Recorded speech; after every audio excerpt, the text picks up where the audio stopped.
Sound.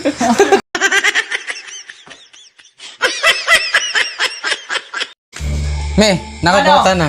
Ano man? Unsa man maturog ang buktot? Ano sa matong? Unsa man pagkaturog sa buktot? Higdagan. Unsa? Higdagan! Unsa nga higda? Sound. Sound. Magtindog day. Ay, hukom ako! Kaman. Unsa nga ni pagkaturog gani? Makatug kay nga na ya. Kaya higdagan! Ano higdagan ako din? Higdagan ka man di ay! Ikaw ulit, unsa pagkaturog sa buktot? Ha? Ha? Unsa ba? Takilid. Imo ulit, unsa may pagkaturog sa buktot? Ah, sakto na rin. Takilid. Takilid gapon. Oo. Takilid. O, saan pag takilid? Ang imo me? Unsa pagtakilid? Imo ulit, unsa pagtakilid? Isa. Ana unday? Oo. Ah, mali mo tanan. Saan ba na eh? At pagkaturo ko sa buktot, mupiyong mo na ya. Para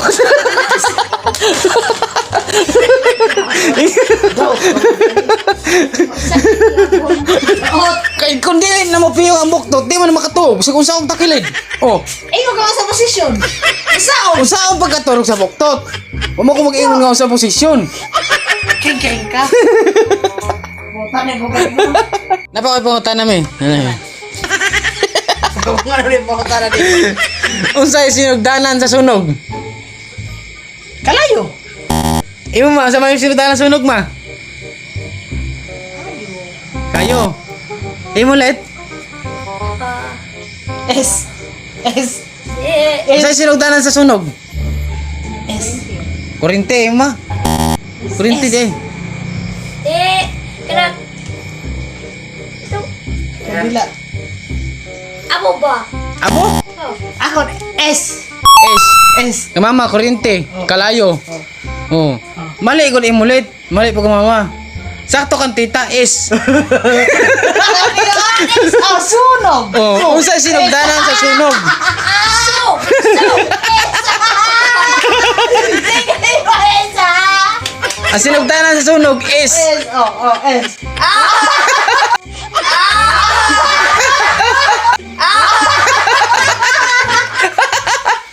Abi na kung sa sulong na. Sulong na. Sayo na. Abo na yan. Huwag mga sunog. Oh. Abo na. kapag ani masunog na abunan imo. Sakto ko na ako, S. Kan mama kay kurente. Kuryente. O sa sulong na. S. Kuryente.